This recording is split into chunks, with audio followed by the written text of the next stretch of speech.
Still the DugOut, ladies and gentlemen. Remember to like, share, and subscribe to the channel. Also, share with everybody. Subscribe if you haven't. Like all our... Go watch our videos. Even if you don't like our faces, just share. Like, me, I know fine before, so...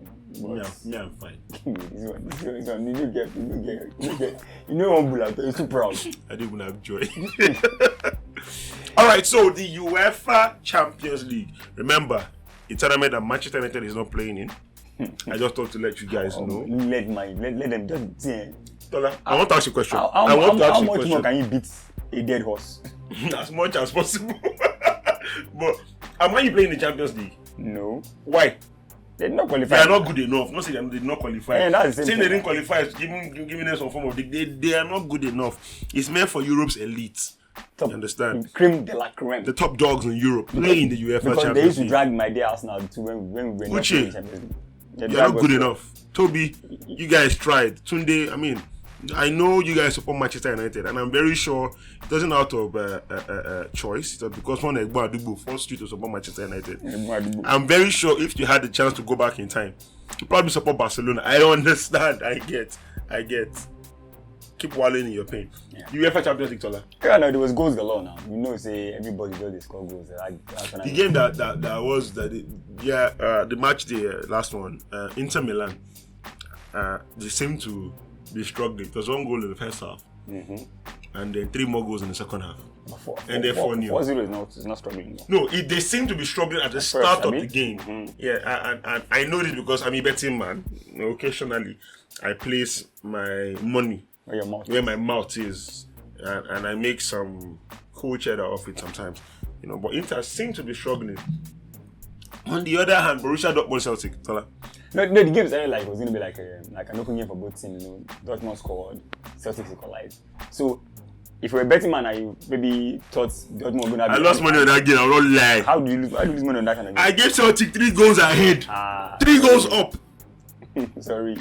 I'm sure in the first I'll be like, oh my god. Okay, you know, it was not the first time I knew it was going to be a problem. The first 10 minutes. It was 2 goals to 1 in 10 minutes. And I was like, what exactly is going on? Exactly. Now, I don't know. I know Karim Adeyemi has talked about Fufu. But in first half hat-trick, that was mean. See, there's one, like when we play basketball. Yeah.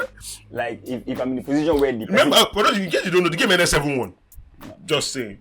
I'm listening. You know, when you're playing an opponent, an opposition, like you're being marked by a player, that you know that cannot mark you. I mean, if you go up against that player 10 times, but you go past him 10 out of 10 times. And was 9 out of 10. If you're lucky, 9 out of 10. What do we call this kind of players? What do we call that situation in basketball? Handicap. No, call it barbecue chicken. Barbecue. Oh, okay. Karim saw barbecue chicken yesterday. Baba gas chop. He was not banging it in left, right, and center. How many players can say that they have a Champions League hat-trick? Very not too many. Exactly. And you know the amazing part of it was I was watching Peter Schmeichel on one of his platforms, I think CBS or so, and he spoke to his son, Peter Kasper, who's the goalkeeper for Celtic, considered 7 goals. And I can imagine how that must have felt like. Father goalkeeper, son goalkeeper. At what point do you stop putting in effort as a goalkeeper? Is it at 4, 5, 6? I'm sorry. There were some. I think it was Karim's second goal. That shot probably might have been traveling at probably maybe 200 kilometers per hour. Because if he moved so fast, I'm not sure Kasper attempted it. But what Peter said was he had to speak to Kasper. He's a professional. He's been doing this for a long time. Remember, he's a league title winner with Leicester City. Yeah. And he said he needed to step up, being one of the leaders of the team, and try to console the boys. And it happens. It's the UEFA Champions League. It's football. It's one of those things. But I can imagine, Tola, you played football at a certain level. I can imagine you come up against a team that, okay, yes, they might beat us. Oh, they can. Maybe they should beat us. And you're on that team, but your goalkeeper lets in 7 goals, and later comes and tries to talk to you as Egmont, like. You know what I mean? Like, No, if it goes well, not completely his fault, it's different. But if it was culpable for like 4 or 5 of those goals, nah, I can't talk to him. I know.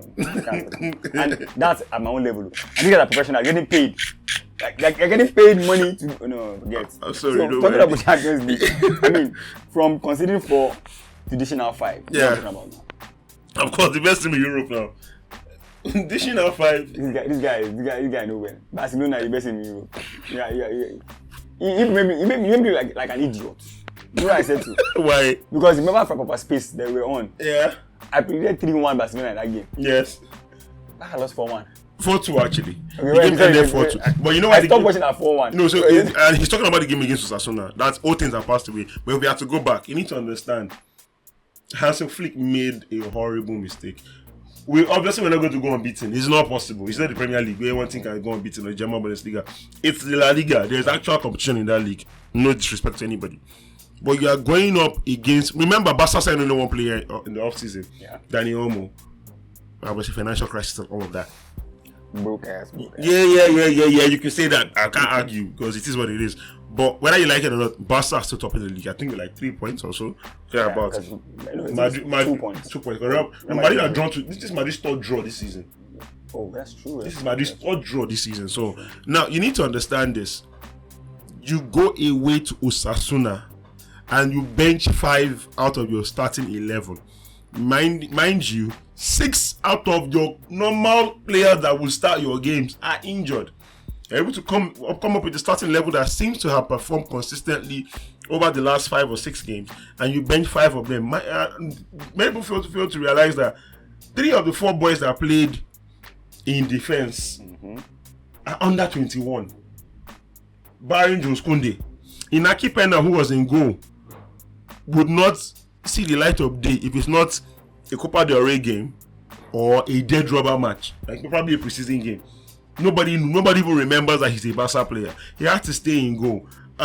Yamin Lamar, who is literally the best wing attacker in Europe, was also placed on the bench. Best you're dropping out for this Barcelona player like this. Who's better than Lamin? Certain. Cole Palmer. Nah. When last did your Lamin drop 4 goals in the half? I beg. Has Cole Palmer ever won a league title? Has Cole Palmer ever won a Euro title? I like this argument. You know why? Because when you are comparing 2 players, they start bringing out team accomplishments. Oh my God. So I like your team. Lamin at 16 was good enough to start for Spain. Bans aside, Lamin at 16 years old was good enough to start for Spain at the Euros. Cole Palmer, being the best young player in the Premier League, was not good enough to start for England. Both teams came up against each other in the Euros. We know who came out on top. No. Lamin came out on top. Lamin was in voted. That game, we know the player that was better. Lamin was voted young player of the tournament at the Euros. Lamin scored the best goal at the tournament in that same Euros. Scoring best goal no, whether you like it or not, he is 16 years old. 16. Tola, literally, you feel born that boy. I don't. If you were promiscuous, I didn't promiscuous. I'm old enough to give birth to you. I'm not saying. Not being promiscuous. Do you understand? But that's not the case. 16. Palmer, the ball. Ain't nobody saying Palmer. Ain't nobody saying Palmer is not a good footballer. Nobody saying Palmer is not a good footballer. You know me. But if you say Palmer, maybe I won't argue. I've always been advocate of whether at 12. As long as you didn't say Saka, I'm good. I'm fine. Okay. I'm fine. See, we're arguing about Palmer. As long as you don't say Saka is here, man. Star boy. Saka is here. The rest of them are up there. Star boy. Speaking of Saka, yes, he scored a direct free kick yesterday. Star boy. Anything Baba touches is gold. Yes, now my daddy last now. Guna for life. See, I want to tell you guys something. Spit. Tola is the most logical person I know in this life until he gets to talk about Arsenal. He throws every form of logic and sense and brain cells. Everything goes out the window. Don't worry. So, whenever I'm talking about Arsenal, he's a fan. But please don't listen. I'm begging my fellow Gunners will listen. They will listen to you. And you guys are the Lulu. No, we have the Lulu ones. But if we want to be factual, Arsenal, like I said earlier, one of the most improved teams this season, whether you like it or not. Yes, PSG might have been without Ousmane Dembele for disciplinary issues, something that I'm happy about. Arsenal didn't have Odegaard. No, I'm just saying, no, Tola, whether you like it or not, let's not even say who was in the team and who was not in the team. But Odegaard was not in the team because No, I'm not talking about where. I'm not. If we have to even, I'm saying we have to bring that up. Odegaard is not in the team because he's injured. Dembele was not in the team for disciplinary issues, and he is one of their best players. But even with the players he had on the pitch, Arsenal didn't let them see the light of day, and this is the team that's supposed to dominate the French league. So Arsenal have shown that they can face adversity head on. Arsenal are still unbeaten this season. Well, that's true. Oh, Arsenal are still unbeaten this season. Everybody's still the 6 games. No, it does. No, see. Very few teams have not lost this season, Tola. Yeah. Inter Milan has lost this season. Madrid hasn't lost. They are Real Madrid. They signed Kylian Mbappe. They shouldn't lose this season. They shouldn't lose this season. Mbappe is a defender. I don't care. they are Champions League and La Liga winners at the moment. They shouldn't lose. Okay, that's just bad. But then again, Arsenal have not lost a game this season. And if you ask me, barring the game against Atlanta, which I think they should have won, but hey, it happens in the Champions League. The 2 games that Arsenal have lost this season or have drawn this season in the Premier League happened because they had red cards, as far as I'm concerned. Because up until the red cards, Arsenal were leading in those games. The game against Brighton and the game against Manchester City. I'll call it the way I see it. They are a fantastic team, and they seem like they might be able to go all the way and finally challenge. Like, I know they asked Saka, I think earlier today, and it was like, he doesn't want to talk about it, but if he's to be asked, he thinks this is the season. And you really cannot blame them. The confidence is buzzing. PSG did not stand a chance. In fact, I wonder why Arsenal just come out 2 goals yesterday. Yeah, finishing. That's like what you're saying. Arsenal a better striker, a clinical striker that will score you 4 out of 5 chances. Definitely. And I think we've talked about this multiple times. Like, everybody keeps Arsenal's biggest issue is the fact that they don't have someone that can put 20-30 goals this season. But Havertz might be. I mean, he's scoring goals now. Yeah, Havertz might be scoring goals, but he's not that goal threat. Yeah, he's not that I don't goal think threat. he's goal threat right now. But if you can give you 25 goals, trust me, 15 of those goals will come in games that you need to score. You get what I'm saying? Well, like, share, subscribe. Get our subscriber numbers up. We need to get to 1,000 every year at least. Definitely. So we're gonna work on that. But we need your help. So just share our video. Also, I was gonna say we would like for you to join us on Friday. Yeah. 7 p.m. on a Twitter space that will be hosted by Frat Papa Bet. Yes, you might have heard of them, but if you haven't heard of them, now you have heard of them. I want you to join us on the live on the Twitter space on X. It's actually X. X, yeah. I keep saying Twitter. You say Twitter, you know what I'm talking about. Twitter, X, formerly known as Twitter. Old. You know, so please, bear with us. But whatever, we want you to join us on this space, and there are going to be giveaways on the day. You're going to be giveaways on the day. You're going to get items from us, and not from us. From Papa, yes, through. Let's. We know they collect money. We were invited to be on the stage. When we start collecting money, we'll let them know. I plead the 50. You are such a Yoruba English boy. Alright, so I want you to join us on the space. It promises to be a very, very interesting one. We had one last week. We didn't get to talk about it, but we hope for you to join us on this one. Trust me, it's going to be a blast, and I'm very sure the guys from Papa will probably have 1 or 2 things, maybe extra, that they could give to you as well. And if you're a betting person like me, and like Tola, he doesn't like to admit it, but my guy, he throws it down a couple of times. I'm very sure you might want to hear what we have to say and get to hear our own expert takes on games over the weekend. And you never can tell. You could get betting bonuses. You could probably even get probably correct scores as well. Could even come up. Tola, they see game for dreams sometimes. You know. Yes, sir.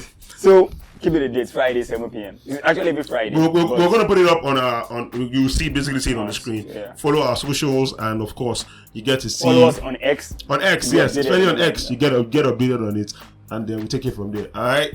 Remember to share, like, and subscribe. It's the DugOut.